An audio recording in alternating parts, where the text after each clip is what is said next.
여러분, 안녕하세요. 오다방 격조 높은 팟캐스트.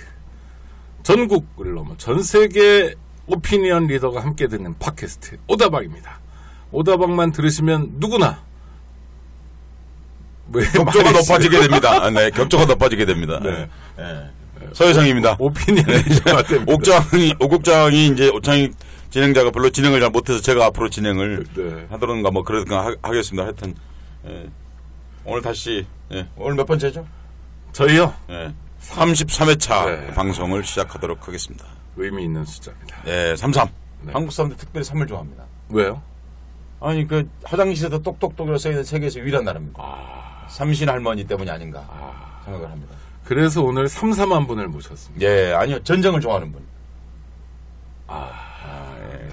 유교는 끝났지만 전쟁을 좋아하는 분. 군사평론가다. 네, 일상의 전쟁. 일상의 일상의 전쟁. 그리고 국가가 성립한 이래로 끝없이 벌려온 가장 긴 전쟁.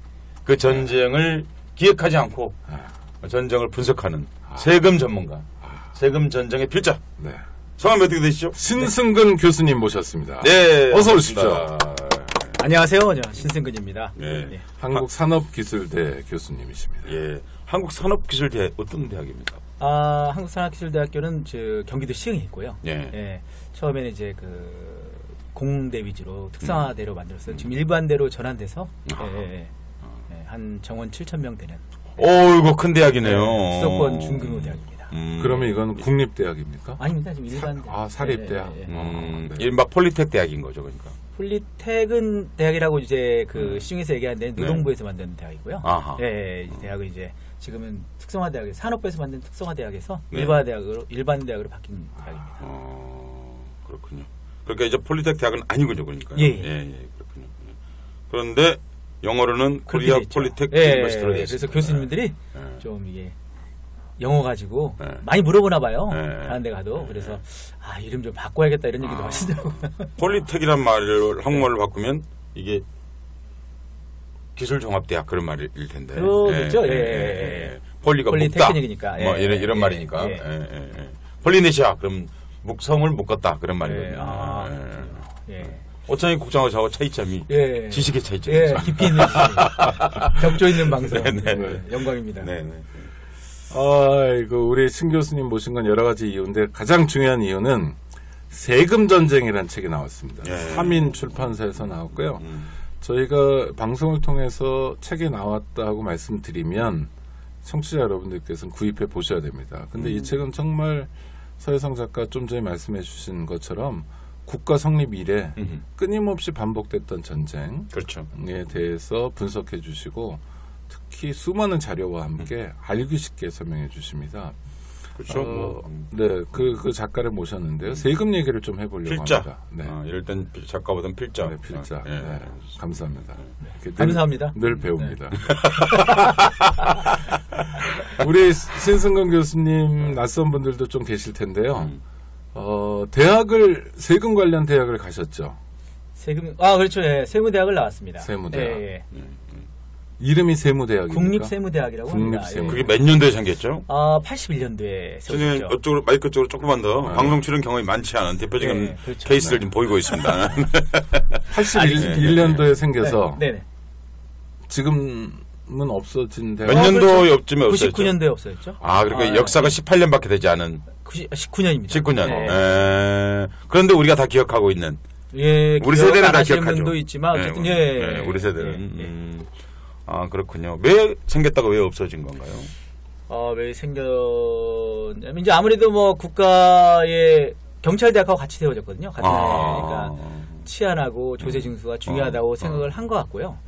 제 의견입니다. 그냥 책을 안 봤지만 그런 것 같고 이제 99년도 마지막이 19회 졸업생이 19회 이제 입학생이 마지막이었는데 그때 김대중 정부 때군요, 그러니까. 그렇죠. 그때 이유는 아무래도 너무 특정 대학에서 특정 공무원들이 많이 배출되는 게 부담스러웠던 것 같습니다. 그래서 여쭤보는 건데요. 그럼 경찰대학은요? 경찰대학은 제가 다니지 않아서 잘 모르겠는데.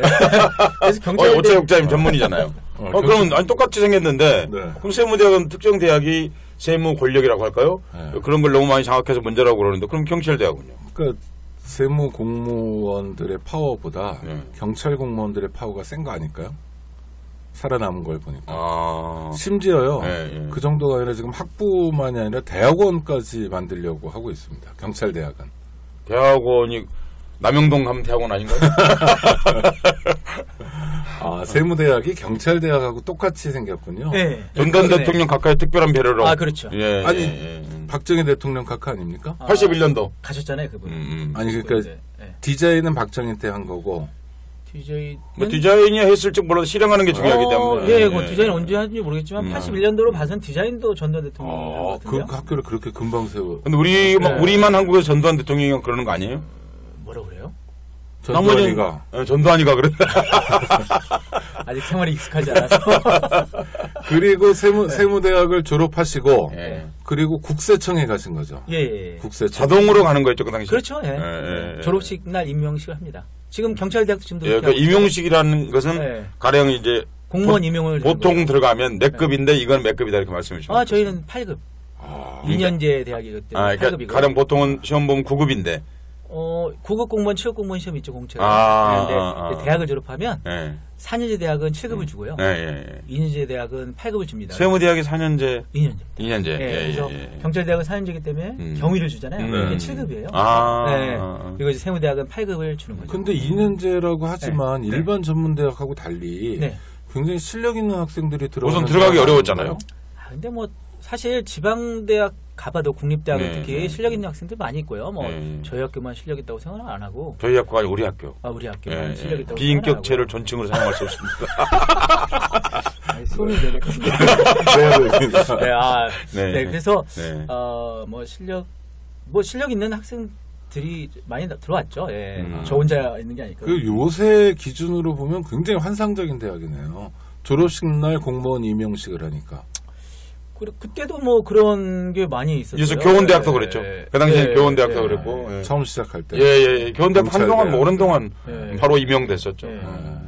그런데 이제 세상이 바뀐 거죠. 그리고 국세청 공무원을 하시다가 예. 얼마나 하셨습니까? 5년쯤 넘게 했습니다. 네. 예. 그만두셨네요. 그 권세 좋은 국세청을 왜 그만두셨죠? 권세 좋은 아니 비리 좋긴 연관이 한데, 있었습니까? 이제 한계가 있다는 게 많이 이제 생각된 거죠. 비리가 아니고 한계라는 게 선배들이 있으니까 좀 제가 빨리 승진할 것 같았는데 그것도 좀 부담스럽고 그리고 이제 뭐 멀리 보면 너무 한 가지만 하는 게 사람이 태어났으면 여러 가지를 하다 죽어야 되지 않을까 생각을 그때는 했었어요. 지금은 이제 너무 고생하다 보니까 네, 그때 생각은 좀 사람이 태어났으면 이렇게 뭐 냉면도 먹고 짜장면도 먹고 이래야지. 냉면도 또 냉면 먹으면 이렇게 인생이 너무 단조롭잖아요. 그때 결혼 안 하셨을 때인가요? 결혼하고 6개월 만에 그만뒀죠. 우와. 네. 어려운데요? 그걸 받으려고 그거 뭐라 그러죠? 축의금. 축의금도 받고. 그만둘 생각은 진짜 했는데. 아니면 왜냐면 그만두면 결혼을 못 할 수가 있잖아요. 그렇죠. 예. 처가 어른들. 좀 비관론자거든요. 네. 일단 결혼을 해놓자. 어떻게 될지 모르니까. 그런 좀 이기주의적인 생각으로. 아니요. 그건 아니고요. 대부분 가난한 집 출신들이 미래에 대해 비관적이죠. 네. 그래서 이제 결혼하고, 결혼했으면 됐다. 생각해서 이제 그만뒀죠. 그 다음에 뭐 하셨어요? 이제 행정고시 공부했어요. 그만두고 다시 시험 공부를. 마땅히 할 것도 없고. 할 줄 아는 게 공부였어요. 뭐 돈도 많이 안 들고. 그래서 공부 한 4, 5년 했었죠. 4, 5년을 놀았단 말이에요? 네, 재밌게 놀았습니다. 결혼하고. 환상적이었죠. 아무나 못하는 일인데. 아이고. 그러니까 사모님께서 굉장히 신뢰를 주셨네요. 포기한 거죠, 뭐. 그래도 4, 5년을. 그래서 굉장히 두 분 다 정말 절 바라본 동경의 눈빛이. 그죠. 저희가 사실 여기다 글을 쓴 적이 있거든요. 제가 글을 쓴 적이 있었는데 가만 생각해보니까 45살 이후에 논 적이 없더라고요. 그러니까요. 놀아야 돼요. 45살 이후에 뭘 특별히 열흘 정도를 놀아본 적이 없더라고요. 그렇게 그러네요. 그래서 뭐 한 것도 없는데 슬프네. 왜 우리 인생이 이렇지? 뭐 한 것도 없이 방송 이상한 거. 아니 인생을 되돌아봐 이런 인권 운동이라고 노력했는데 기껏해야 받아든 성적표는 헬조선이고. 그렇더라고요. 놀긴 잘했죠. 네. 그래서 네. 근데 이제 그러다 시어머니 중간에 그만두셨고 네, 이제 합격하신 거는 합격을 못했어요. 네. 그래 놀았으니까. 네, 놀았으니까. 네. 그러고 나서는 뭐 하셨어요? 이제 제가 중간에 네. 공부를 하고 있는데 정봉구 의원님이 이제 국회의원. 국회의원이 됐죠. 그러니까 그 원래 전부터 알던 알고 양반이었는데. 국회의원이 돼서 그때는 뭐 하셨어요? 처음 만났을 때는? 저 이제 공무원이었죠. 아니 그분이. 제가 만났을 때. 예. 는 이제 방송 막 진행 시작하시려고 하셨을 때요. 시사다키. 예, 그 CBS. 유명한 시사다키 예, 오늘과 예, 내일 예. 진행하시려고. 예. 그래서 방송도 많이 가봤어요. 놀러 가고 그랬는데. 네. 그래서 이제 국회의원 되실 때쯤 해서 이제 뭐 같이 한번 일해보자. 일해보지 않겠느냐. 그래서 좀 산뜻하고. 그래서 보좌진 들어갔단 말이죠? 네, 보좌관 했죠. 처음부터. 수석 보좌관 했습니다. 그 뭐 잘 나가는 국회의원이라고 하지 왜 또. 잘 나갔어요, 그때요. 그때. 그때 2000년에 잘 나갔죠. 왜냐면 그랬군요. 대선 TV 토론 스타였어요. 사회도 하고. 이거 진짜 제가 말씀드리면 요새 영입 총선 때 보시죠. 영입하면 이렇게 나와서 그 자기 이제 뭐라고 그러나? 자기 브리핑 한다고 그러나요? 네. 저는 이렇게 입당하게 됐습니다. 다른 사람 2명, 3명이서 했는데 정봉구는 혼자서 했어요. 뭐 지나간 얘기긴 하지만 어쨌든 대단히 잘 나가셨어요. 맞아. 그때는 네. 양복 광고도 들어왔대요. 안 했지만.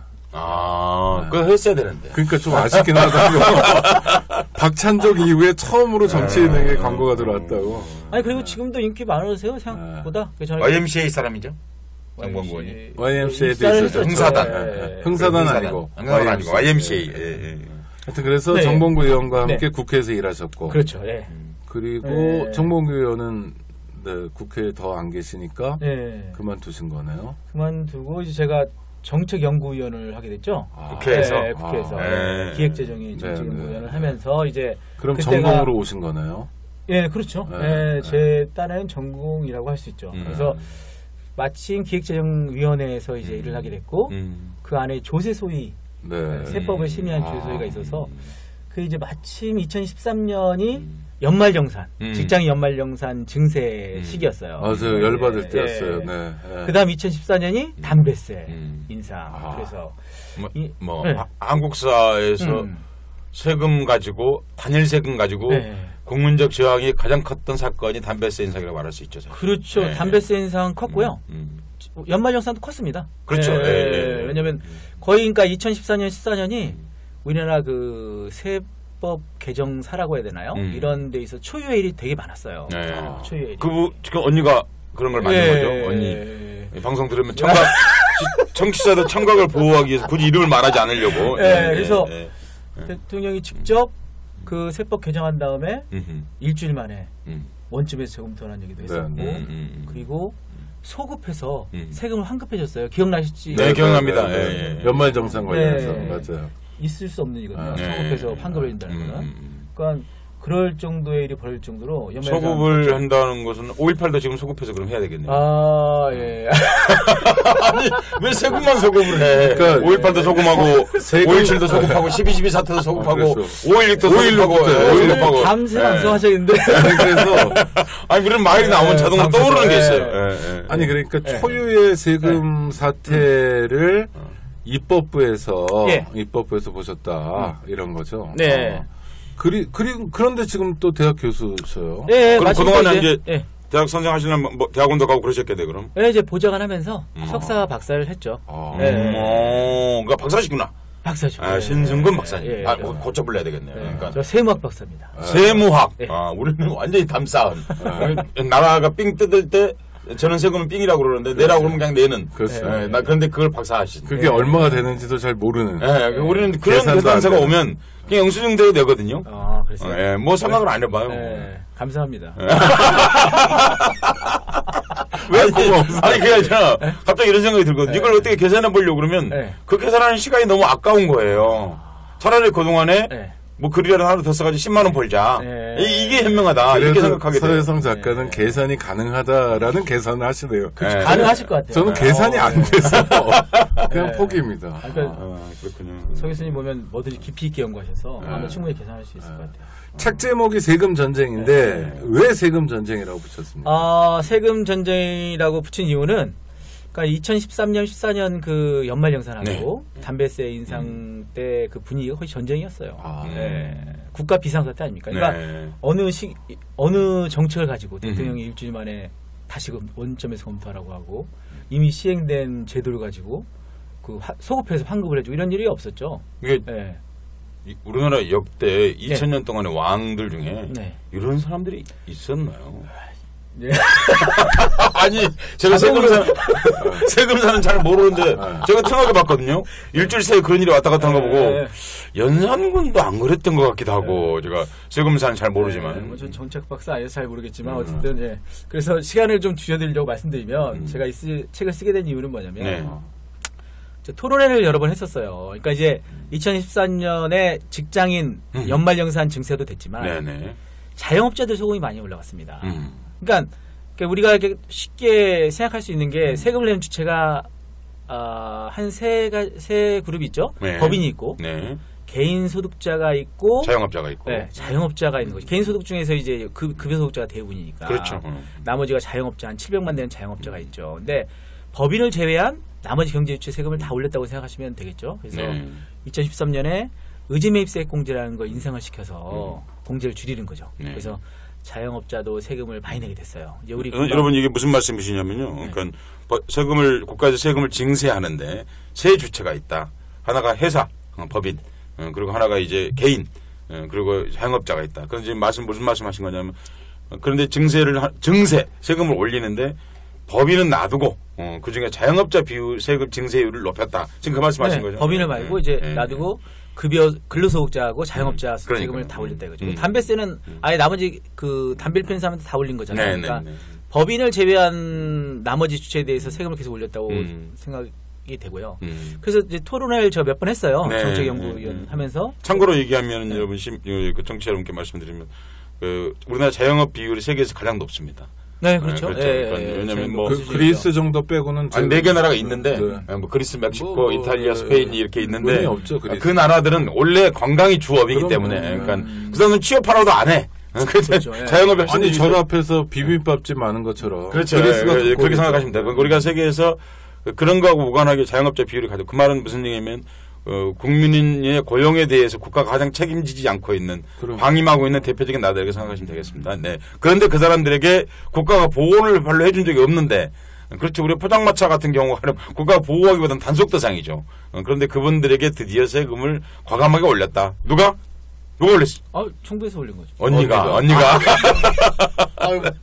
하여튼 그런데 정형화돼 있네요. 포맷이. 그렇습니다. 우리는 가끔 격조 있는. 가끔 누님이라고도 불러요.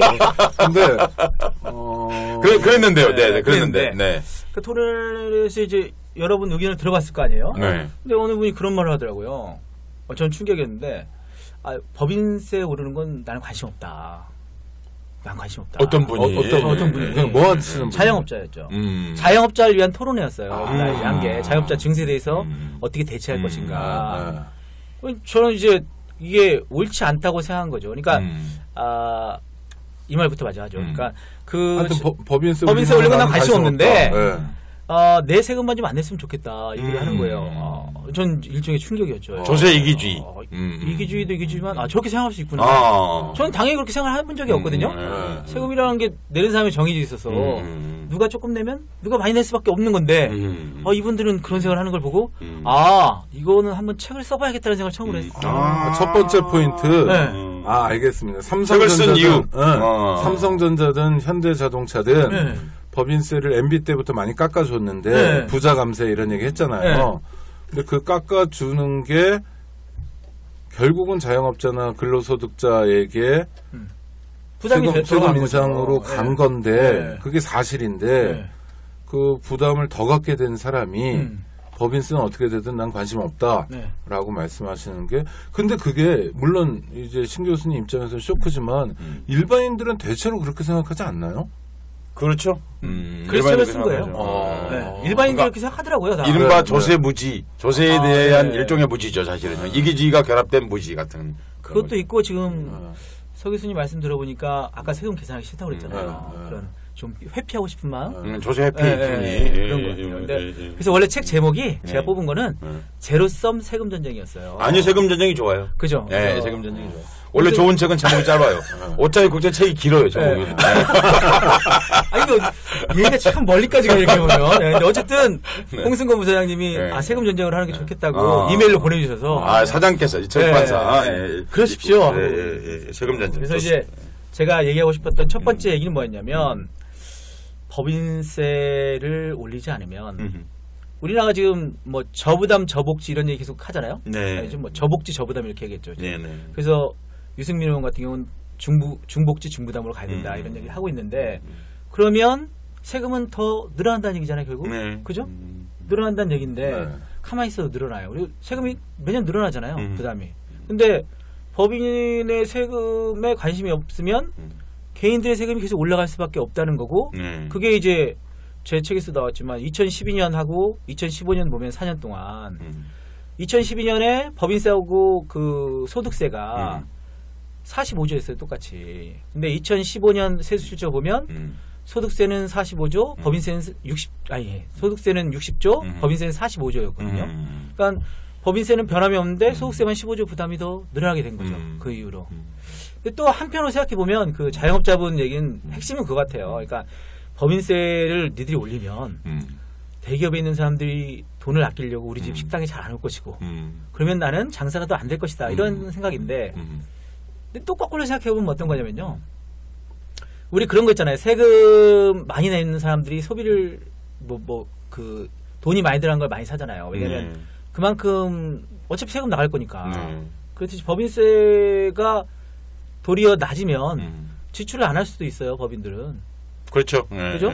비용으로 깎아주는 그렇죠. 조금밖에 없잖아요. 근데 그런 것도 있는데 어쨌든 일단 그 대부분의 국민의 자영업자는 그런 부담을 갖고 있는 거죠. 마치 대기업의 이 나라를 이끄는 건 대기업들이고 대기업의 세금을 부과하는 거는 국가 성장을 저해하는 일이고 그래서 국가 성장을 저해하면 공산주의라고 그러나요? 종북. 네, 종북세. 뭐 이런 식으로 가는데 사실은 그렇지 않다 이거죠. 지금 제가 한 얘기가 아니라 우리 그 부총리께서 경제부총리가 국정조사 감사 때 답변한 내용이에요. 지금요, 직전이요. 직전이죠. 최경환. 네. 직접 얘기했어요. 뭐라고 그랬냐면 이제 그동안 그 법인세 감세를 통해서 소위 낙수 효과를 걸 시도해 봤는데 실패했다고 인정을 했어요.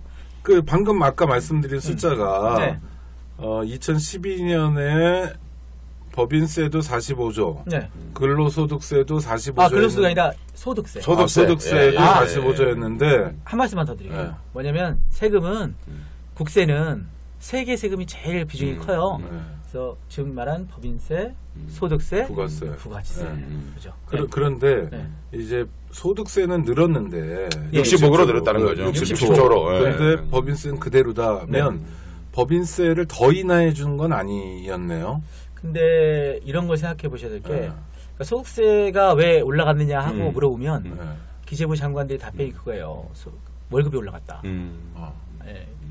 물가는 오르는 거잖아요. 그렇죠. GDP가 올라가잖아요. 월급은 오르죠. 그죠? 하여튼 어떻든. 그러면 법인소득도 오를 거 아니에요. 근데 세금은 그대로잖아요.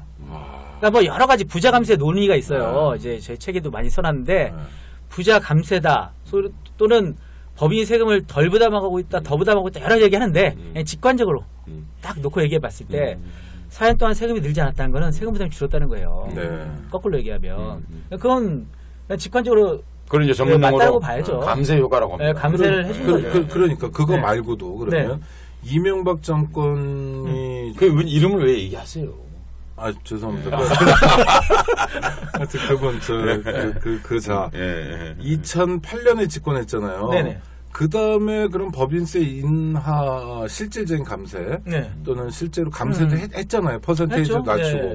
그럼 대충 얼마 정도 지금 8년 동안 감세했다고 보셔요? 제 책에 나오는데요. 그러니까 이명박 정부 때 감세한 규모가 적게는 64조인가? 64조부터 98조까지 보고 있죠. 다 기관마다 달라요. 왜 이제 그러냐면 너무 쉽잖아요. 사실 60조 원이 되고 하나는 45조였지 않습니까? 그래서 이제 누진해야 되기 때문에 왜냐하면 해마다 격차가 생기는 거지 않습니까? 거기에 이제 누진하면 그 정도의 그러면 이명박근혜 하면요. 명확히 뭐 계산 안 아니, 해봤지만 그러니까 신 박사님은 네. 대충 얼마쯤일 거다. 지금 추세 지금 100조 이상으로 100조, 알겠죠. 150조 가까이 될 수 있겠네요. 왜냐하면 추세 끝나면 추세대로 계산해야 그러니까 돼요. 이 얘기는 아주 쉽게 얘기하면 정부가 걷었어야 될 100조 원의 세금을 재벌 대기업으로부터 안 걷었다. 네, 안 거둔 건 인정될 수 있죠. 왜냐하면 네. 정책이잖아요. 안 걷었다기보다 네. 안 걷지는 않았죠. 세금 추징을 안 한 게 아니니까. 그러니까 안 내도록 한 거죠. 네, 안 내도록 한 건데 그건 있을 수 있는 일이라고 생각한다니까요. 그래요? 왜냐하면 경기 정제가 그래서 잘 된다고 하면 그러니까 이유가 뭐였냐면 감세한 이유가 세금을 깎아줘야 네? 기업이 고용하고 투자를 늘릴 거다. 네? 그러면 다시 GDP 기업이 더 성장해서 그렇죠. 세금을 더 많이 낼 거라는 거예요. 그게 이른바 낙수 효과죠. 네. 세금을 덜 내게 한다는 게 아니에요. 세율을 깎아주면 그 소위 말하는 레이건 정부의 레포 곡선처럼 그런 얘기 많이 들어보시잖아요. 레포 곡선. 지금 내고 있는 세율이 너무 높아. 세율을 낮춰주면 주로 세 수입이 더 늘어나. 근데 중요한 건 어느 수준이 높은지 다른지 아무도 모른다는 거죠. 그죠? 근데 이제 그 정부에서 주장했던 거는 지금 현재 세율이 높으니까 낮추면 세금이 도리어 더 들어올 거라는 거였어요. 근데 결국은 덜 들어왔죠. 네, 그래서 실패했던 건 인정한 거고. 그럼에도 불구하고 계속 정책을 추진한 거니까 문제는 세율을 인하시켰다는 문제뿐 아니라 그거를 제대로 점검하지 않고 효과가 없으면 바로 인상을 했어야 되는데 안 하는데 문제가 있다는 거죠. 이런 말씀을 하신 겁니다. 그러니까 뭐 조세에는 최소한은 지켜야 되는 규칙이 있다. 이른바 조세 형평성이라는 것이 있는데 자본주의의 가장 중요한 특성은 사실 돈이 있는 사람이 세금을 더 많이 내는 것이다. 그러니까 당연히 그렇게 세금을 내야 하는데 이명박근혜 정권 동안에 이른바 직접적으로 감세했다기보다 부자들에게 세금을 안 거둠으로 실질적인 조세 감세 효과를 했다. 그러면 이제 그걸 통해서 경기 부양이 되어가지고 뭔가 고용도 더 늘고 뭐 R&D에도 더 늘고 세금도 더 내고 그럴 줄 아는 실질적으로는 그러지 않았다. 그런 말씀을 하신 거죠. 고용 창출 효과는 없었습니까? 전혀? 고용 창출 효과가 전혀 그러니까 더 어쨌든 지금 그 청년 실업 문제가 제일 큰 하드잖아요. 더 심각해진 거죠. 더 나빠진 거죠. 그럼요. 그러면 그 재벌 대기업 이런 사람들은 뭐 다른 수익도 내겠지만 법인세 인하로 인해서 돈을 번 거잖아요. 그만큼 100조를 번 거죠. 그만큼 그러니까 지금 현금으로 갖고 있다는 거죠. 그 유보금. 네. 유보금 중에서도 현금성 자산. 그러니까 유보금이라고 싫어요. 대기업들이. 우리 건물 토지금 팔으라는 얘기냐 이렇게 나오는데 그거 말고 현금성 자산이 엄청나게 늘어났다. 이제 돈이 많다 적다 하는 것보다도 사실 이제 그 회사 이제 뭐 자본사회의 지배계급인 자본가들의 운용 체제에 대해서 얘기해야 되겠죠. 사실은요. 그들이 그만큼 이제 국가의 소중함이 세금을 통해서 기업은 국가가 존재하는 걸 느낄 수 있는데 사실은 그 조세가 그렇게 되지 않게 되면 자본가에게 너무 많은 권한이 주어지는 거고 동시에 세금만의 문제가 아니라 일탈 행위도 사실 더 가속화되는 거 아닐까요? 제가요 책에 보니까 이런 대목이 있는데 이게 맞으니까 사실이니까 쓰셨겠죠? 그죠. 2009년 법인세 인하 후 10대 재벌의 사내 유보금이 20조 6천억 원에서 612조 3천억 원으로 30배 넘게 증가했다. 김영록 의원. 삼성은 7조 2,327조에서 33배. 다시 7조에서 232조로 33배가 늘어났다. 현대자동차가 3.2조에서 113조로 36배. 어마어마하네. SK가 66배. 이거는 완전히 돈 장치를 벌였네요. 네, 그만큼 이제 뭐 돈이 많이 남게 된 거죠. 그러니까 이게 단지 조세 이제 이 조세 감세 문제 얘기 나올 때마다 제가 드리고 싶은 말씀 중 하나가 뭐였냐면 사실은 부자가 세금 안 내는 것만이 문제가 아닙니다. 이렇게 되면 이 사람들이 국가의 권능을 아주 무시하게 되는 거거든요. 전문용어로 개무시하게 되는 거거든요. 그러니까 일탈 행위가 가속화되고 오늘날 롯데 문제 같은 예컨대 이런 문제도 생길 수밖에 없는 그리고 이런 것들 당연히 비자금 형태로 또 축적되거나 또 이게 탈루, 탈세 또 다른 형태로 저장될 가능성이 굉장히 한국 사회 그동안 역사로 봐서 그렇잖아요. 그러니까 국가가 그 자본 권력을 통제하지 않으면은 결국은 자본 권력에 국가가 먹혀드는 것이거든요. 그러니까 이게 단지 감세만의 문제가 아니라 저는 그런 윤리적인 문제가 안에 내장되어 있다. 아니 근데 생각합니다. 그 재벌이 사내 유보금을 이렇게 단기간에 수십 배 늘리는 동안 정부는 작동하지 않은 거네요. 거꾸로 작동한 거 아니에요? 아니 정부에서 보호해 준 거잖아요. 아. 저는 제일 궁금한 것 중에 하나가 뭐냐면 네. 나중에 진짜 술 먹으면 소주 한잔 하면서 물어보고 싶어요. 이렇게 네. 장관, 누구한테요? 기재부 장관한테. 왜 정부에서 법인세 걱정을 저렇게 많이 해주는지. 그래서 진짜 진솔하게 한번 물어보고 싶어요. 그러니까 외국에 지금 우리나라 빼고 뭐 미국이나 저번에는 또 그 홍콩에 있는 재벌도 그런 얘기 했던데 법인세 올리자고 그러잖아요. 네. 네? 뭐 워렌 버핏 이런 사람도 많이 얘기하잖아요. 그렇죠. 내 속이 네. 너무 좁다. 네, 왜 이렇게 네. 조금 걷는지 모르겠다. 이런 얘기 많이 하는데 법인이 내는 거잖아요. 법인이. 개인이 내는 게 아니잖아요. 그러니까 뭐 예를 들어 삼성이라고 하면 이건희가 내거나 네. 이재용이 아니라 내는 게 아니라 법인이 내는 거거든요. 네. 그걸 왜 지돈이 아니죠. 엄밀하게 왜 따지면 걱정을 하는지 사실. 모르겠다. 아. 참 그게 궁금했어요. 저는. 왜 그런 거예요? 지금 모르겠어요. 저 다음 책을 쓰면 그런 책을 쓰고 싶은데 왜 우리나라 재벌은 왜 그럴까? 다른 나라 재벌은 안 그러잖아요. 뭐 다들 법인세 더 내야 된다고 생각하고 있고 그러니까 자본주의 원칙이가 아닌가요? 돈을 많이 버는 만큼 세금을 낸다 아닌가요? 그렇죠. 예. 그러니까 자기 돈이라고 생각하는 측면도 있지 않은가? 뭐 조심스럽게 얘기하자면 네. 그런 것도 있는 것 같아요. 그 조심스러운 얘기입니까? 상식 학자니까. 학자니까. 근데 아니 자본주의 현재 우리가 쓰고 있는 도서 정책은 자본주의 정신의 정면으로 배치되는 거 아닌가요? 정면으로 배치된다. 소득이 있는 곳에 세금. 훨씬 자본주의 조세정의. 예, 제가 예. 얘기하는 건 자본주의 예. 자본주의 체제 조세정의에서 예. 당연히 이익 있는 곳에 세금이 있어야 되는 거죠. 그렇죠. 이익 있는데 세금을 안 내는 건 되는 거잖아요. 내는 거죠. 아니, 제 얘기는 내지만, 예. 비율이 맞아야 되는 거죠. 맞아야 되는 거죠. 예. 돈 많이 버는 만큼 많이 내야 되는 네. 거죠. 그러니까 이제 뭐 법인세 이제 시간을 단축시켜서 네. 또 말씀드리자면 법인세 논쟁이 요새도 많이 있잖아요. 네. 근데 결국은 제일 많이 나오는 얘기가 명목세율이 몇 프로냐 아주 주로 따지잖아요. 두 번째 많이 나오는 얘기가 GDP 대비 법인세 비중 두 가지 얘기가 제일 많이 나와요. 그러니까 그거는 이제 시중에서 많이 나오고 뭐 언론에서만 많이 나오는 게 아니라 토론회를 나가봐도 그렇죠. 주로 이제 그 대기업을 옹호하는 네.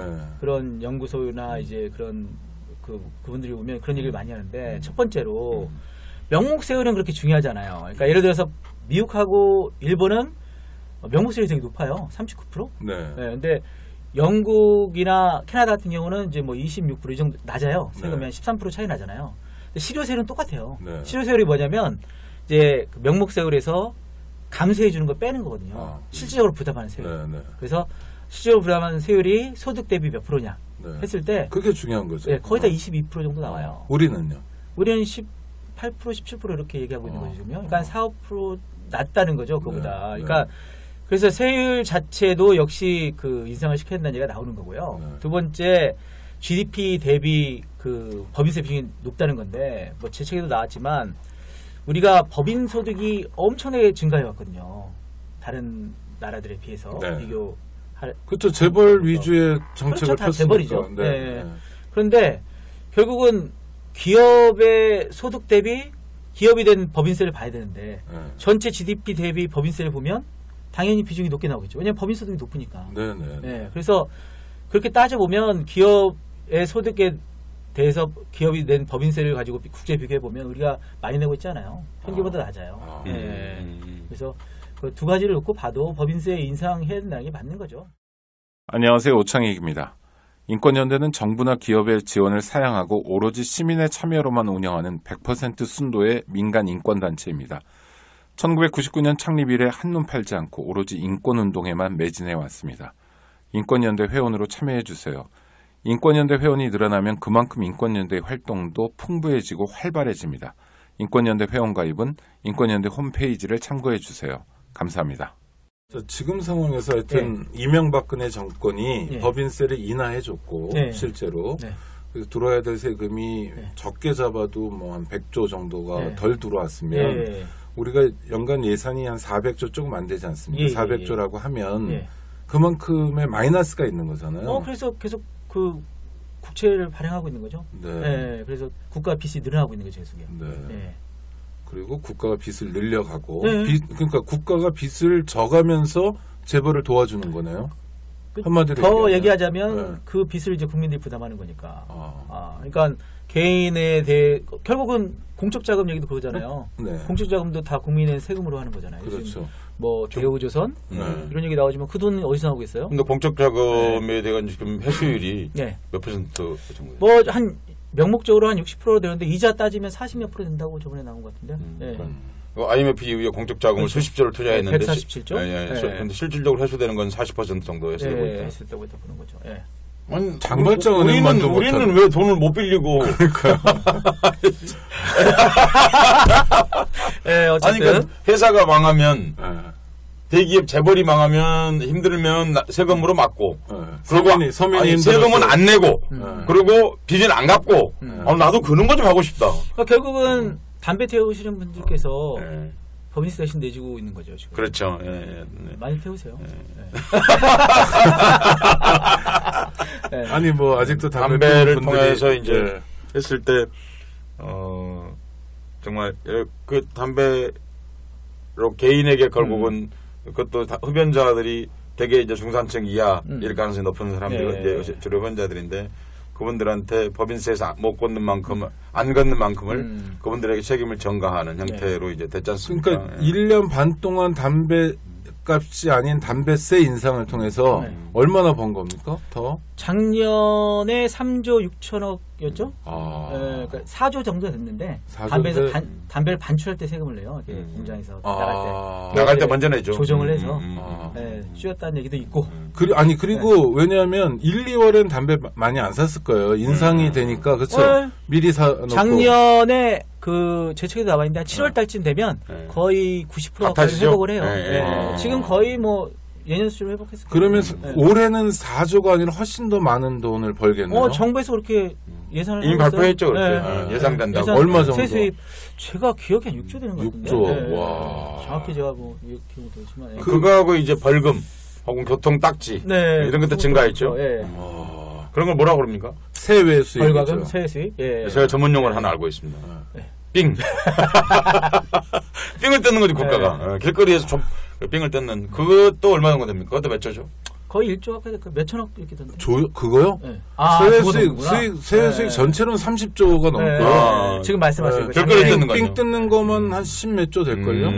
그러니까 결국 이제 엄청납니다. 부자 감세라고 얘기하는 재벌에게 감세해주는 실질적인 효과를 결국 서민들에게서 뜯어내는 그런. 아니, 거죠. 그러니까 두 분 운전면허 있으시죠? 네. 그렇죠. 그 삥 뜯겨 보신 적 있으세요? 여러 번 있죠. 여러 번. 불법 우리 신 주차로. 교수님은 저는 학자니까.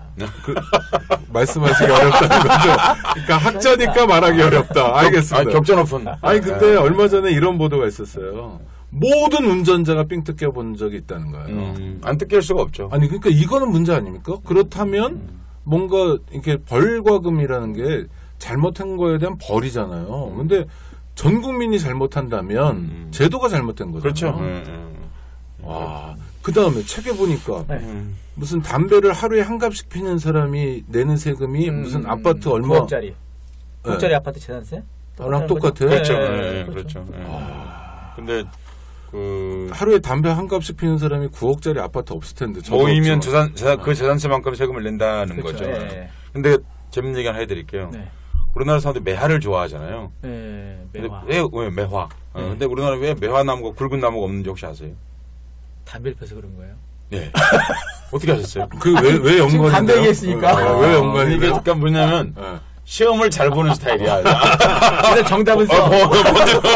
이유는 몰라. 과정은 몰라도.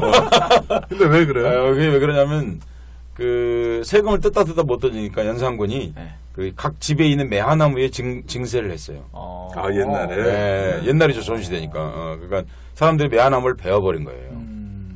매화도 유실수니까 세금을 내라. 이 나라에 잘하니까. 그래서 집 가정 내에 있는 매화나무까지 증세를 한 거예요. 그러니까 그 시골에 있는 사람들이 그 매화를 베어버린 거예요. 네. 그래서 매화나무들이 이렇게 된 거죠. 그러니까 근데 지금 담배세를 거둘 때 그런 생각을 했어요.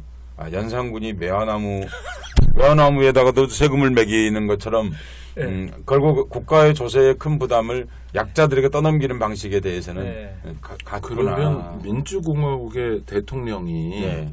연산 수준이란 얘기잖아요. 적어도 그 부분에 대해서만큼 그런 연상을 하는 것이 뭐 저로서는 자연스러웠어요. 연상군 좋은 일도 했어요. 근데 다 앞에만 한 게 아니에요. 연상군 실록에 보면 주택 정책은 연상군이 상당히 괜찮았어요. 그러니까 이제 그 창덕궁에 이제 그 사람들이 담장에 기대어서 살고 있다. 네. 집이 사각형 아닙니까? 그쪽 담 끝이 창덕궁 담에 있는 거예요. 그러니까 연상군이 그 이제 신하들이 그렇게 보고를 했죠. 그래서 저것들 철거하게 하겠습니다. 그랬더니 자세히 조사해 봐라 그런 거예요. 보통 연산 드라마에서 보는 연산 성질 급해가지고 막 방당 나서 멍들어 때렸을 것 같은데 자세히 조사해봐라. 조사해봐라. 사람들이 보니까 가난하고 이러잖아요. 그러니까 연산이 이제 얘기한 거예요. 이게 연산 이후에 기록된 실록이기 때문에 더구나 연산은 힘이 없었겠. 나중에 기록자로서는 힘이 없었던 거 아니에요, 사실은요. 그러니까 뭐 거의 이건 사실이겠죠. 왜냐면 연산은 모든 연산 실록이 대부분은 폐약질로 기록돼 있는데 이게 남아 있는 거 보면 이건 사실이겠죠. 사실. 그래서 이제 알아보니까 이 사람들이 가난하고 이런 사람들이 살고 있는 거죠. 그래서 백성들이 왕에게 기대어서 산다고 하는 걸 내가 어찌 나무라겠느냐. 와. 사실이에요. 그래서 좀 많이 우리 사사건님 말씀을 들을수록 우리 누님이 연산만 못해주잖아요. 그러면 그러니까 제가 생각해보시라고 얘기하는 거예요. 지금 저 토요일부터 세월호 다른 사람도 아닌 유가족들이 자식 잃은 엄마 아빠들이 그 광화문에서 좀 있기로서니 아무것도 아닌 그 법 개정 가지고 농성하는데 그걸 뭐 뜯어내고 세명을 연행하고 연행하고 공무집행방해라고 그러고 뭐 예산 더 들어서 안 된다 그러고 참 제가 아니 그런 생각을 해보면요 연산에게도 배울 게 있는데 그 생각 그거 아니 그래서 배울 게 맞는 방송 그래서 철거를 하지 아니 제일 중요한 건 철거를 하지 않아요. 그러니까 제가 재개발할 때마다 그 생각을 해요. 이게 참 그렇구나 하는 생각을 하고 그렇게 나쁘다는 우리나라 역사에서 가장 나쁜 왕 꼽은 연산인데 연산도 배울 게 있구나. 하여튼 통치자가 되면 그래도 뭔가 한 가지는 배울 걸 남겨야 되는 게 아닌가 그런 생각을 해보게 됩니다. 별로 안 남았는데 시간이. 네, 아니 뭐 그 담배세하고 또 개인에게 부담이 뭐 아까 말씀하신 소득세. 네. 그래서 이제 제가 이제 책을 쓰게 된 두 번째 네네. 이유를 말씀드리면. 네. 아직 그 얘기 안 한 거예요. 이제 두 번째요. 오늘 그 책 쓴 이유만 설명하고 가는 거예요? 아니. 한 세 가지만. 이미 1시간 가까이 지났어요. 네. 1시간 아직 안 됐어요. 두 번째는 뭐냐면, 주로 이제 2013년에 그 국민들 월급에 대해서 과세를 하고, 2014년에는 담배에 대해서 과세를 했잖아요. 그게 뭐냐면, 과세 대상을 잘 보면, 급여는 속일 수가 없잖아요. 통장으로 들어오는 거예요. 그렇죠. 네. 그리고 진짜 유리죠.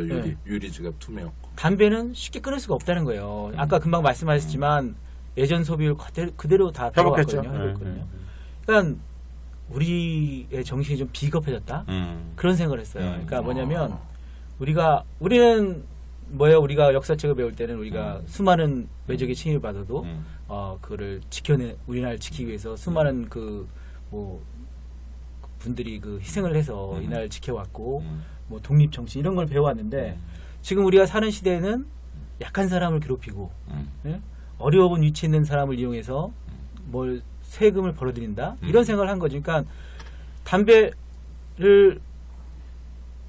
대해서 세금을 과세하고 여러분들이 담배를 그래도 못 끊으니까 세금을 걷는다는 건 뭐냐면 조롱한다고 저는 생각했거든요. 사람에 대해서. 그래 너 담배 끊지 마. 왜 담배를 또 끊어? 네가 안 끊으면 세금 안 낼 텐데. 그러니까 네가 계속 담배를 피니까 우리는 계속 세금을 부과하는 거고 거꾸로 말하면 네가 담배를 못 끊는 이상 세금은 넌 낼 수밖에 없어라는 생각. 사실은요. 이런 말씀을 기왕에 나왔으니까 말씀을 드리지만 이게 이제 그 인문학적에서는 중독세라고 합니다. 중독세는 사실은 국가 개념으로 보면 거두면 안 되는 겁니다. 왜냐하면 중독세가 흡연세죠. 그러니까 두 번째가 이제 알코올에 대한 이제 중독세죠. 그때 그 엄청난 세금이 사실 두 군데 다 붙어 있지 않습니까? 거기에 사실 그거는 이미 술을 마시고 담배를 피우는 것으로서 이미 자기 처벌을 하고 있는 것입니다. 자기 처벌을 하고 있기 때문에 이미 그 자체로서 다른 형태로 세금을 내고 있는 거죠. 자기 학대를 통해서요. 그런데 거기에 대해서 다시 그 중독되어 있다는 이유로 세금을 갖는 거죠. 그렇게 따지면은 마약을 허용해야죠. 세금을 받고 마약을 허용해야죠. 그러니까 그렇게 따지면. 그러면 중독 형태를 통해서 정말 뗄 수 없는 건 술, 담배보다는 마약이잖아. 일단 중독되면요. 그러니까 그 중독세에 관련된 것은 굉장히 윤리적인 문제가 있습니다. 국가에게. 그래서 지금 또 이제 주세 인상 얘기가 계속 나오고. 그러니까 중독세가 바로 그렇다는 얘기입니다. 저희는. 그러니까 이제 그냥 과세하는 것도 아니고 개별 소비세라는 이름으로 하는 거죠. 원래 사치품을 하는 거잖아요. 이제 예전에 뭐 담배세도 개별 소비세로 된 거죠. 만든 거죠. 푹 올리고. 그러니까 뭐 어떻게 보면 말도 안 되는 거죠. 이게 원래 골프채 이런 거 아닙니까? 그렇죠. 골프채 뭐 옛날에 냉장고 없을 때 냉장고. 냉장고. 담배 피는 사람들은 골프채를 여러 개 가지고 다니는 거는 그런 거죠. 그러니까 지금 주세도 얘기 나오는 게 만약에 만들면 개별 소비세 대상으로 이제 넣어야 될 거 아니에요. 그게 맞잖아요. 담배도 그렇죠. 없으니까. 그러니까 그런 또 논의가 있기 때문에 그 국민들 입장에서 봐서는 저 억울하지만 정부 입장에서는 매우 쉬운 거죠. 그냥 끊지 못하는 담배에다 세금 부과하고 끊지 못하는 술에다가 끊지 못하는 술에다 또 과세하고 또 못 속이는 월급에다가 세금 내게 하고 얼마나 쉬워요. 그러니까 쉬운 길만 가는데 쉬운 길이 아니라 나쁜 길로만 가는데 길 학자니까 쉬운 길로만 가는데 이게 결국 이 나라에 더 널리 보면 정신으로 봤을 때 이렇게 옳은 길로 가고 있느냐 이런 아니 정신만이 아니라 주권 재민으로 보면 어떻습니까? 민주공화국의 주인인 국민들에게만 일방적으로 부담을 주는 정책은 그래서 이제 주권재민 하면 또 하나 말씀드릴 게 뭐냐면 제도가 바뀐 게 작년 2014년에 제도가 바뀐 게 선진화법이 바뀌었잖아요. 그러면서 국회 선진화법 그 중에 예산 부수 법안 자동 부의 제도라는 게 있어요. 그러니까 예산에 관련된 부수 법안은 국회의장이 직권으로 상정할 수 있어요. 왜냐하면 그렇잖아요. 예산을 쓰려면 수입이 필요할 거 아니에요. 집에서 살림살이 하려면 수입이 필요하잖아요. 수입을 확정지어야 되잖아요. 우리의 학비 얼마네, 집세 얼마네, 뭐 이런 거 다 내가 300만 원 쓴다 한 달에. 그러면 310만 원은 들어와야 될 거 아니에요. 예를 들면 이 수입을 잡아야 되잖아요. 그래서 세금 관련된 법이 먼저 통과돼요. 그러니까 예산보다. 말씀드리면 이겁니다. 그러니까 그 연말이 되면 이제 그 다음에 연도 이제 예산 계획을 심의해야 되고서 통과를 시켜야 되는데 되게 이제 야당들이 그걸 붙잡고 이제 사실은 그 뭐 다른 법안들을 최종적으로 12월 뭐 24일부터 통과시키려고 이제 그렇게 되다 보니까 몇 번 한 우리 역사에서 한 두세 번 정도 1월 1일 넘겨가지고 예산이 확정 안 된 적이 있었습니다. 그러다 보니까 그 예산 항목에 관해서는 국회의장이 12월 31일이 되기 전에 직권 상정할 수 있는 권한을 둔 것을 지금 설명하고 있는 것입니다. 그래서 2013년부터 이제 그 법이 시행되다 보니까 여당은 그거예요. 뭐냐면 안 받으려면 관둬라. 근데 과반수 넘었잖아요. 안 받으려면 관둬라. 우리 직권 상정해서 통과시키겠다 했고 실제로 국회의장이 직권 상정을 했어요. 그렇죠. 그러니까 이게 논의가 야당은 억울하단 말 하는 이유가 그거예요. 우리가 동의해주고 싶어서 동의해줬냐. 어쩔 수 없었다는 얘기 하는 거죠. 2015년도 똑같아요. 작년도. 결국은 뭐 그러니까 기재위 통해서 이제 본회의 통과를 했지만 직권 상정까지는 안 갔지만 결국은 주세소위 심의하면서 계속 압박을 가하는 거죠. 그래, 그냥 관둬라. 그냥 우리 직권 상정인데. 논의가 안 되는구나. 근데 직권 상정하는 법안이 정부 법안 그대로 직권 상정되거든요. 그러니까 아까 주권 재미라고 하면 거기에 심각한 지금 침해 요소가 있는 거죠. 그러니까 어느 정당이나 과반수가 넘으면 그러면 그게 오히려 희소식으로 들릴 수도 있겠네요. 청취자들께서는. 왜냐하면 지금 국회의장이 야당이 됐고 그다음에 야당이 의석수가 많기 때문에. 많죠. 근데 제가 뭐가 직권 상정된다고 그랬죠? 정부와. 그렇죠. 희망적이지 않습니다. 네. 하여튼 소득세 근데 뭐 이게 논란이 굉장히 많아가지고 5천만 원 기준으로 5천만 원 넘게 버는 사람만 연봉 좀 는 거지. 5,500만 원. 5,500만 원만 는 거지. 그 밑에는 아니다.라고 했었죠. 사실은 뭐예요? 사실은 더 내게 돼서 소급을 해준 거예요. 그러니까 2013년에 법이 바뀌었으니까 2014년 소득에 대해서 세금이 내는 거는 2015년에 했을 거 아니에요. 15년에 전수조사를 했어요. 진짜 그러냐 안 그러냐.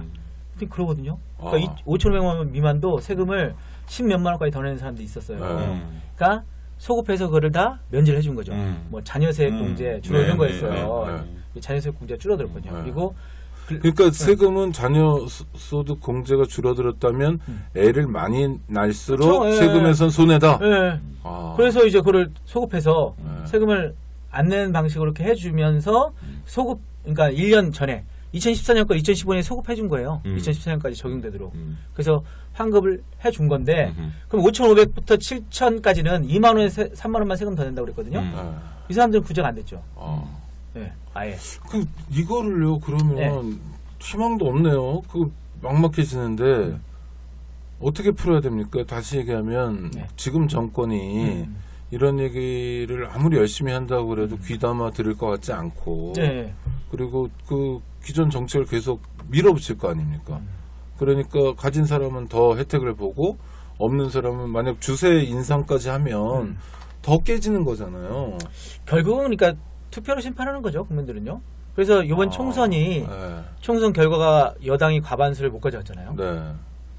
그것도 국민들이 어느 정도 그 민심이 반영된 거죠. 그러니까 그럼요. 네. 너희들이 정부에서 낸 법안 가지고 과반수 가지고 통과시키니까 네. 그렇게 안 만들어주겠다는 네. 의도거든요. 네. 그러니까 결국은 뭐 총선, 대선 이런 걸 통해서 국민들이 투표로 심판하는 방법밖에 없지 않을까? 대선밖에 네, 없군요. 근데 뭐 그래도 별로 안 바뀌던데 선거 가지고 뭐 나나요? 아니 근데 그러면 역대 정권 좀 비교를 해주세요. 법인세 같은 거나 뭐 서민증세나. 예, 그래서 이제 법인세 논쟁 중에 하나가 네.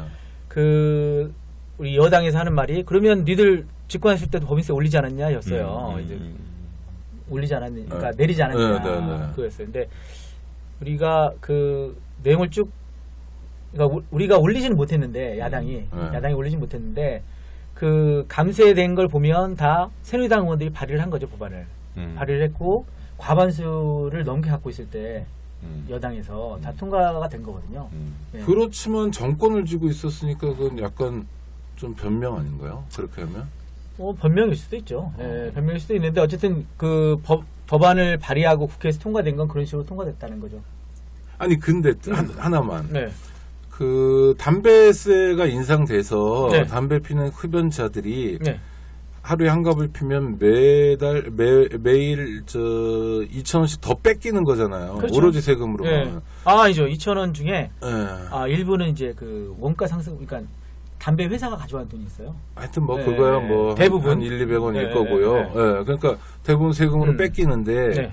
그럼 갑자기 세금을 더 내게 되면 조세 저항이라는 게 있어야 되잖아요. 네. 다른 나라 있지 않습니까? 뭐 저 미국 같은 경우에 전쟁도 하고 그랬는데 근데 우리는 조세 저항이 별로 없는 거 아닌가요? 어떻게 보세요? 아니 우리가 대표적으로 알고 있는 조세 저항이 조선 후기에 있었던 삼장의 문란이죠.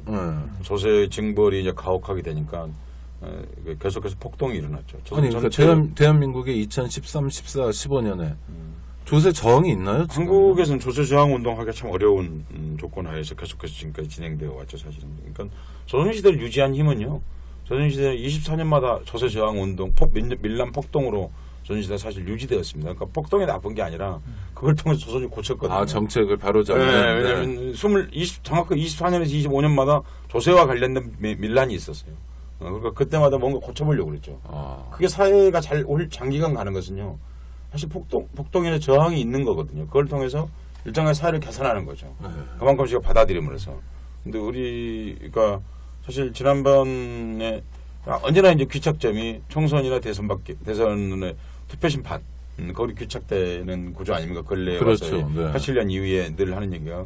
근데 그거 말고도 사실은 우리 인생이 투표에 의해서만 결정되는 게 아니거든, 사실은요. 그러니까 사실 지난 2014년도 같은 경우는 흡연자들에게 가혹하게 주어졌던 것에 대해서 사실 상당한 조세 저항이 있었다.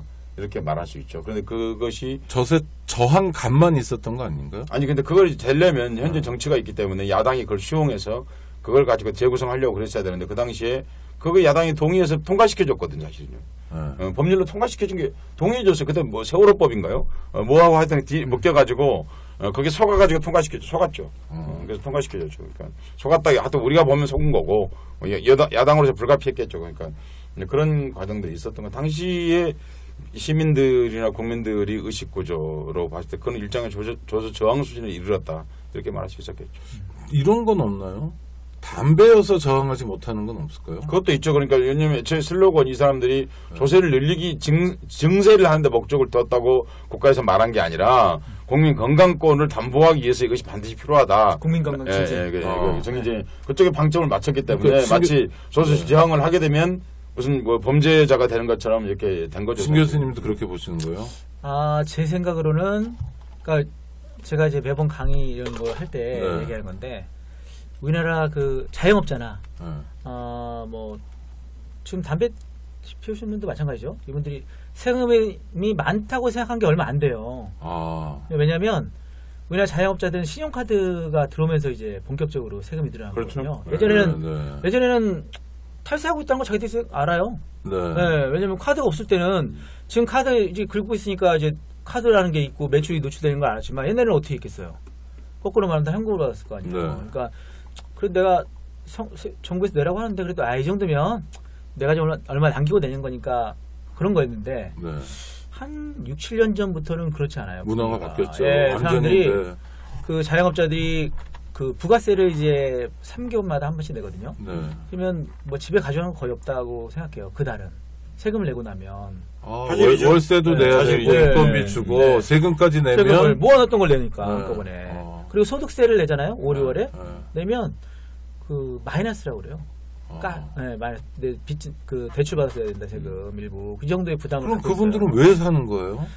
그러니까 지금까지는 그러고 있어요. 그러니까 5, 6년 된 거라 이거죠. 그러니까 그 국장님이 말씀하신 대로 왜 저항하지 않느냐? 아직 저항하는 학습이 없는 거죠. 지금까지는 이 정도는 견딜만 했다고 하는데 이게 폭발하기 직전까지 올라오고 있는 거죠. 네. 그래서 제가 세금 전쟁이라는 폭발하면 누구에게도 안 좋은 일 아닌가요? 안 좋죠. 네. 이게 사람들이 전쟁을 할 정도의 그런 그 극도의 스트레스 내지는 내 생활이 안 되니까. 근데 뭐 이미 거기에 육박하고 있죠. 네. 그런데 피부로 느꼈던 것은 이제 그 흡연세, 담배에다가 붙였던 세금에서 피부로 처음 본격적으로 느낀 거고요.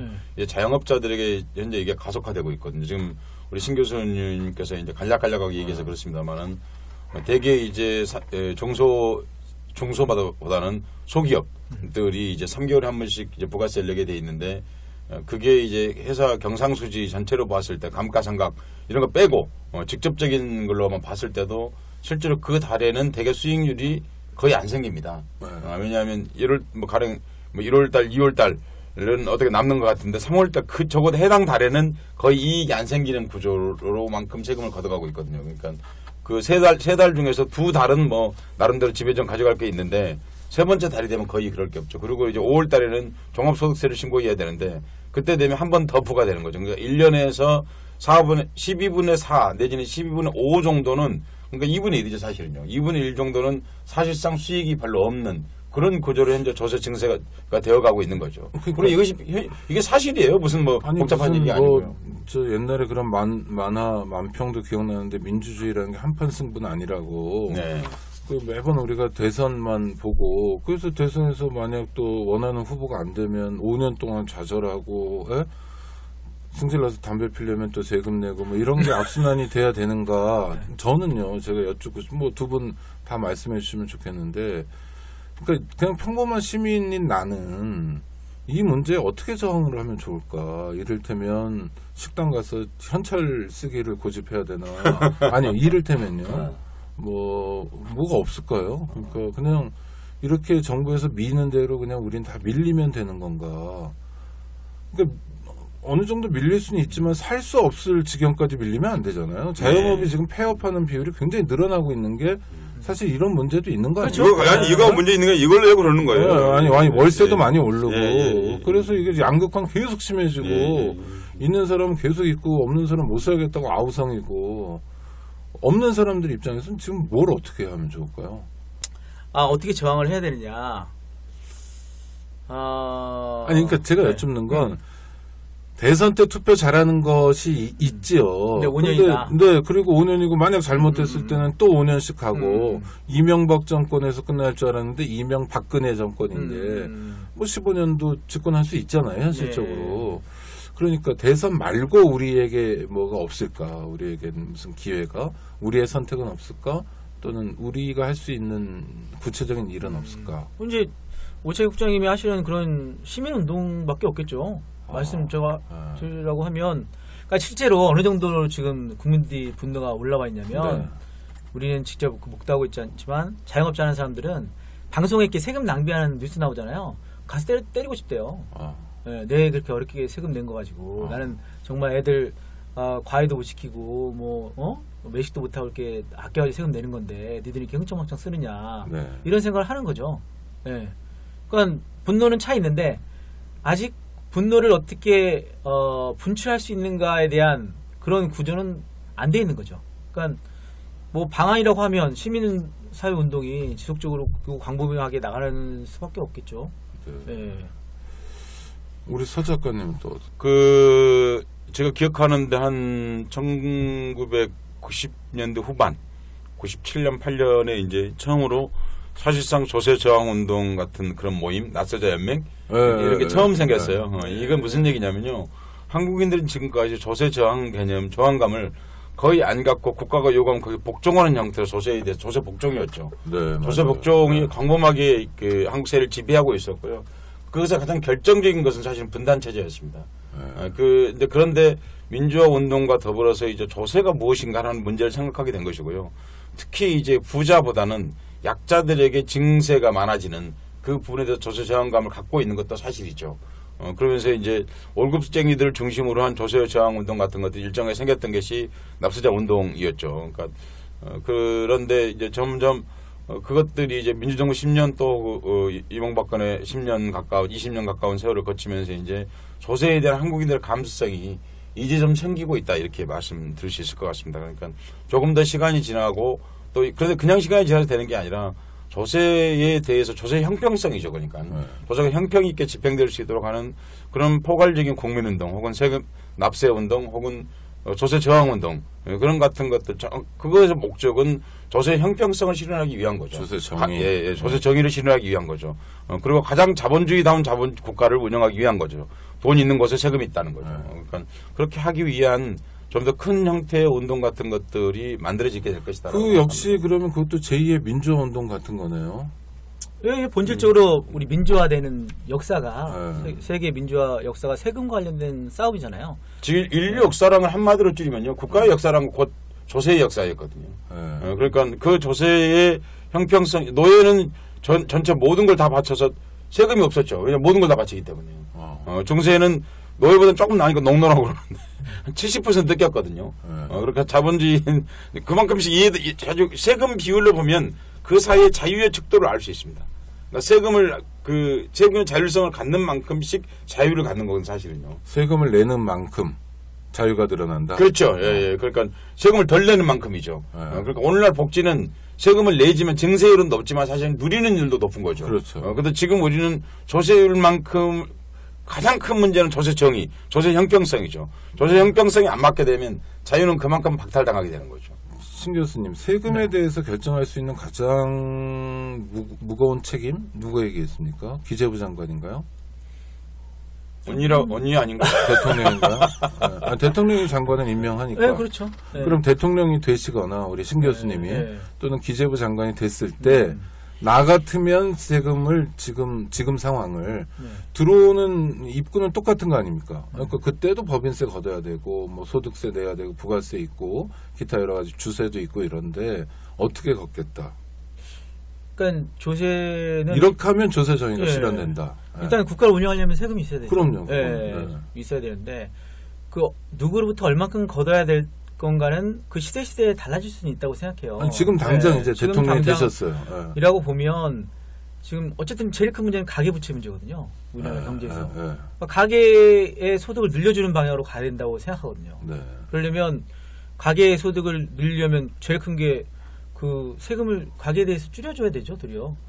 소비세나 소득세나 가계 부분에서 줄여주고 그래도 좀 여유가 있고 능력이 있는 아까 뭐 유보금 얘기하시지만 대법인이 세금을 좀 부담하는 방법으로 가야 되지 않겠어요? 지금 상황에서. 그 구체적으로 얼마나 어떻게 지금 당장 야당에서 얘기하는 건 법인세 3% 인상이잖아요. 3% 인상. 지금 23%인가요? 22%에서 25% 올리자. 대법인들만. 그건 돼야 되지 않을까. 근데 옛날에 저 YS 초기 이럴 때 몇 %였죠? 김영삼 대통령이. 그때까지 뭐였는데 29%, 28% 그러니까. 했을 거예요. 그거에 비하면 엄청난 지금 25%로 올리자는 것도 별거 아닌 거 그러니까 아니에요? 이제 야당에서는 정상화라고 얘기하죠. 원래 25%였거든요. 이명박 정부 초기에. 그래서 25% 다시 회복하자 이렇게 얘기하고 있죠. 증세란 말도 안 쓰고 법인세 정상화라고 해서 얘기하고 있는 겁니다. 그래서 3% 정도 법인세는 인상시키고 그 다음에 어떤 논의가 돼야 되지 않을까 생각해요. 예. 그럼 3% 했을 때 그게 가계에는 좀 효과가 어느 정도가 되는 그러니까 세수가 3% 인상시키면 한 5조 정도 네. 더 거칠 겁니다. 그러면 5조만큼 시민들은 세금을 덜 낼 수 있는 건가요? 덜 내거나 아니면 복지 혜택을 더 받겠죠. 예. 그러니까 저는 일단 근로소득자들 교육비 의료비를 지금 세액공제라는 걸로 바꿨거든요. 네. 또 어려운 말 한다고 그러시는데. 예. 아니. 어쨌든 세금 공제를 줄여줬어요. 중산층한테. 네. 예. 근데 세금은 거의 중산층 이상이 되거든요. 근로소득자들. 네. 근데 그거를 소득공제를 다시 전환시키자. 이런 생각이에요. 네. 그래야 공제를 좀 더 받고 일단 국민들이 가장 많은 부분에 종사하고 있는 게 근로소득자잖아요. 그렇죠. 네, 1,700만 명이 되거든요. 네. 이분들의 근로소득세, 특히 이제 세금을 부담하는 건 뭐 한 4천만 원 이상이니까 대부분 그 연소득이. 그러니까 이분들에 대해서 좀 세금 혜택을 더 주고 법인세를 더 올리고 이런 방향으로 가야 된다고 생각해요. 이게 제가 어떤 평등주의자 이런 개념이 아니라 지금 우리나라 경제에서 살아가야 될 헤쳐나가야 될 부분이 가계소득을 늘려주지 않고는 가계부채에 대한 대책은 없거든요. 가계부채에 대한 유일한 대책은 소득을 올려주는 수밖에 없어요. 어떻게 부채를 없애겠어요. 그러지 않고 소득을 올려주려면 지금은 어쨌든 여러 가지 최저임금도 인상시키고 비정규직, 정규직도 전환시켜야 되지만 똑같이 세금 부분도 부담을 줄이는 방향으로 가는 게 국가 경제가 전체적으로 사는 방향이 아닌가 그런 얘기를 하는 거죠. 법인세 인상이 만병통치약은 아닐지 몰라도 중요한 시작은 될 수 있겠네요. 필수 불가라도 필수 불가가 조세금 형평성의 최소한에 도달하는 거죠. 그러니까 비정상의 정상화일 뿐만 아니라 사실은 회복하는 거죠. 사실 회복세라고 말하죠. 그러니까 지금 한 3년 동안 그런 거잖아요. 법인에 대한 세금은 안 내고 개인에 대한 세금은 들고 법인 자본에 대한 세금은 안 늘어나고 개인 근로에 대한 소득이 늘어나는 거잖아요. 네? 그리고 개인에 대해서 담배에 대한 세금은 올리면서 결국 지하경제 양성화 이런 것도 실적이 거의 없는 별로가 될 수가 없죠. 법인세 걷지 않고 그러는데 어떻게 이렇게 되겠어요. 불가능한 거죠. 답답하네요. 하여튼 그런데 시간은 훌쩍 가서 마무리를 해야 되는데 이명박근혜 정권에서 하여튼 조세 정책이 반서민, 실제로는 반국민이네요. 서민이 국민이니까, 그렇죠? 소수의 재벌도 있고 그렇지만 반서민이라는 걸 반국민이라고 새겨도 틀리지 않은 거 아닙니까? 네, 그렇죠. 그분들은 국민이라 생각 안 할 테니까. 국민을 지배하는 사람들이라 생각할 테니까 자기 자신들을. 하여튼 반국민적 조세 정책을 통해서 가난한 사람 더 가난해지고. 참고로 말씀을 드리면 그분들이 주로 국민이라고 할 때는 이렇죠. 나라는 뜻으로 국민이라고 말하고요. 애국이라고 말할 때는 국가가 위기라고 말할 때는 내 재산이 위기일 때 국가가 위기라고 말하고요. 그리고 현재 곧 전쟁 직전이라는 말은 정권이 위기라는 뜻이기 때문에 그러니까 말은 그렇게 하지만은 진실은 많이 다르죠. 그러면 하여튼 국민들이 좀 더 똑똑해지고, 그렇죠? 지금 뭐가 어떻게 돌아가는지는 파악하고 있어야 더 이상의 손해를 막는 시작이 될 수 있을 것 같네요. 하여튼 시간이 다 돼서 마무리해야 되는데 우리 신 교수님, 우리 청취자들과 인사도 나눠주시고 또 청취자들께 못다 하신 말씀이 있으시면 요거 하나 꼭 기억해달라 이런 말씀도 해주시고요. 책 읽어달라는 얘기는 저희가 하겠습니다. 예. 이렇게 좋은 방송에 나와서 이렇게 얘기 나눠서 참 행복하고요. 제가 많이 하는 얘기 중에 하나가 뭐냐면 국민은 속지 않는다. 속아질 뿐이다 이런 얘기 많이 하는데 왜냐면 세금은 국민들이 내거든요. 그러니까 우리가 학교 다닐 때도 아무리 공부를 못해도 그냥 돈 달라면 돈 주는 친구는 없잖아요. 그렇죠. 세금을 내는 국민이 더 잘 알아요. 그냥 지켜볼 뿐이죠. 지켜보고 언젠가는 우리가 지금 많이 걱정하셨지만 국민들은 어떻게 정할 것인가 이런 걱정도 하지만 반드시 저항할 거예요. 왜냐하면 차이가 부담한 거니까. 그렇죠. 그래서 저는 국민 이 방송을 청취하시는 여러분들이나 뭐 국민 여러분들이 좀 더 대승적으로 뭐 이제 이런 얘기를 할 수 있어요. 국가 발전을 위해서 우리가 더 참아야 되지 않느냐 이런 얘기도 할 수 있지만 지금은 국가 발전을 위해서 개인들의 소득을 올려주는 게 정말 중요하다는 관점에서 우리 지금 상황을 생각할 필요가 있다 이런 생각이 들고요. 최근 몇 년간의 조세 정책은 우리나라 그 현대사에 있어서도 굉장히 오점이 크다고 생각하거든요. 거기에 대한 또 응분의 대가도 받을 거고 그런 생각을 하고 있습니다. 감사합니다. 네, 우리 서 작가님도 그 벤자민 프랭클이라는 사람이 있잖아요. 그 사람이 조세와 죽음은 피할 수 없다 그랬거든요. 세금과 죽음은 네. 말도 안 되는 거예요. 벤자민 프랭클이 한국에 태어났으면 절대 그런 말 안 했을 거예요. 왜냐하면 우리는 부자가 세금을 안 내기 때문입니다. 이건 말이 안 되는. 그러니까 벤자민 프랭클은 이제 조세는 죽음만큼 피할 수 없게끔 마땅히 내야 하는 것이다. 라고 본 거죠. 그런데 우리는 죽음에도 등급이 있고, 조세에도 등급이 있는. 조세 등급은 정말 조세가, 그 국가가 건강성을 유지하려면, 조세의 형평성이 핵심입니다. 그 국가라는 것 자체가 그걸로 유지되는 거거든요, 사실은. 그러니까 과거의 중세의 재밌는 세금들을 얘기하면, 헬린 8세는 수염세를 걷었습니다. 가오를 내려면 세금을 내라는 거예요. 복잡한 게 아니에요.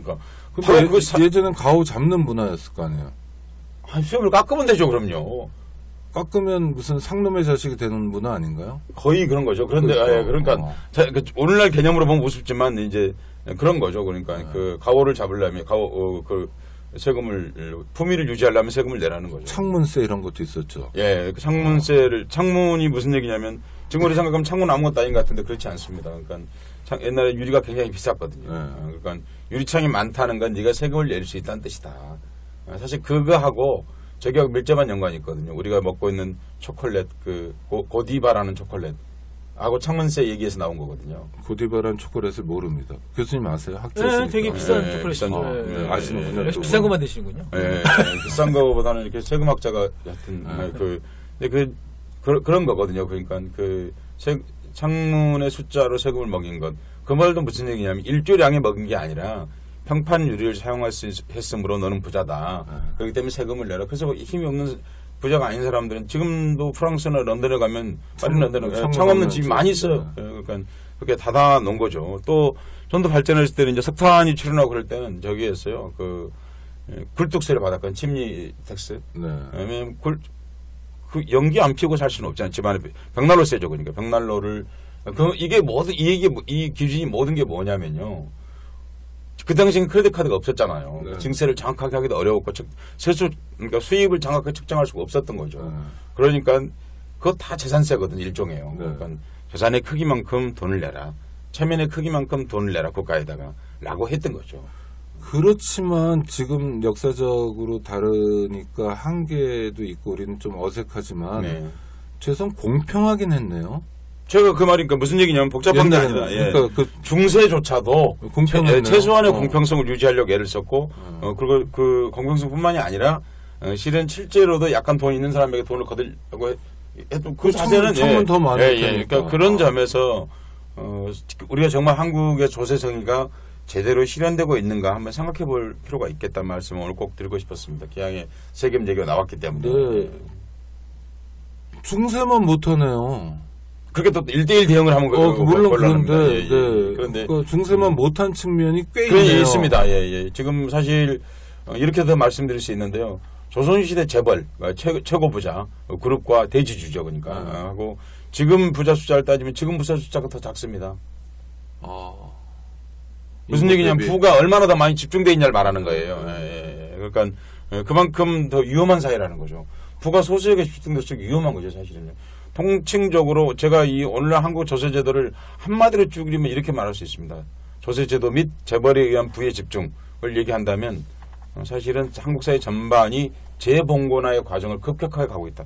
봉건 시대로 다시 가고 있다. 사실 노조의 파괴율 이런 것들 종합해서 얘기하면 그런 상황에 와 있다는 말씀을 드리고 싶습니다. 정리하는 말씀 한 가지만 드리고 정리하겠습니다. 일본에서 세금이란 말을 두 가지로 설명합니다. 하나 우리가 내는 일반적인 세금이죠. 납세의 의무라고 헌법에 나와 있는 또 하나 국방의 의무를 그 사람들은 혈세라고 말합니다. 혈세가 세금을 얘기한 게 아니라 몸으로 내는 세금이라고 해서 일본에서 국방의 의무를 말할 때 혈세라고 이제 그러는데 한국에서는 그냥 세금을 내는 걸 혈세라고 그러죠. 그런데 피같이 아까운 돈이라는 거죠. 일본 말보다 한국에서 더 잘 쓰고 있다고 생각합니다. 여러분 정말 피해서 고혈이라고 그러죠. 그러니까 그렇게 짠해서 나오는 월급과 그리고 그 월급이 그냥 일해서 받습니까? 모욕과 그리고 감정 서비스와 그리고 암 걸려가면서 받는 월급으로 세금을 내는 거지 않습니까? 사실상 그건 여러분 세금을 낸다는 뜻은 사실은 이런 책무도 동시에 주어지는 것입니다. 그 세금이 정상적 세금인지 또 세금이 잘 쓰이고 있는지 그걸 감시할 책무도 동시에 지니는 것입니다. 그러니까 국민 여러분들이 세금만 내지 마시고 그 세금이 제대로 된 세금인지 잘 쓰이고 있는지 감시하는 것도 여러분 몫이다. 그래서 증세에 있는 곳에 감시 있다. 그 감시는 시민 여러분 스스로가 하는 것입니다. 고혈이라는 게 한자로는 그러니까 피와 기름이잖아요. 예. 그러니까 몸에서 기름 압력을 짜면은요. 그 말이 무슨 얘기냐면 이렇게 몸을 누르면은 기름기하고 피가 같이 나오게 됩니다. 그러니까 정말 몹시 고생해가지고 얻어낸 재물, 뭐 소득 이런 거니까. 근데 고혈이란 말을 붙일 때 꼭 민중의 고혈이 부자의 고혈은 없기 때문이죠. 그러니까 재벌의 고혈도 없고 재벌의 고혈을 짜내라는 게 아니라 재벌이 과도하게 많이 가지고 있는 건 좀 아까 신 박사님 말씀대로 정상화시키는 과정이 민주주의의 복원만이 아니라 민생의 복원이고 민생 없는 민주주의 없죠. 그러니까 지금 20대 국회가 민생 얘기를 하는데 민생을 제대로 챙기냐 안 챙기냐는 세금의 정상화부터 봐야 된다. 이렇게 말씀드리면 맞는 거죠? 네, 맞습니다. 네. 청취자 여러분, 세금 문제, 우리 삶의 문제 관심 가지시는 그런 기회였으면 좋겠고요. 두 분 감사합니다. 고맙습니다. 네, 고맙습니다. 안녕하세요. 장발장은행의 대표를 맡고 있는 홍세화입니다. 200만 원, 300만 원 벌금을 내지 못해 감옥에 갇히는 분이 매년 4만 명이 넘습니다. 장발장은행은 이분들에게 무이자 무담보로 대출을 해주고 있습니다. 장발장은행을 후원해 주시기 바랍니다. 실로 모든 게 엉망으로 치닫는 듯한 세상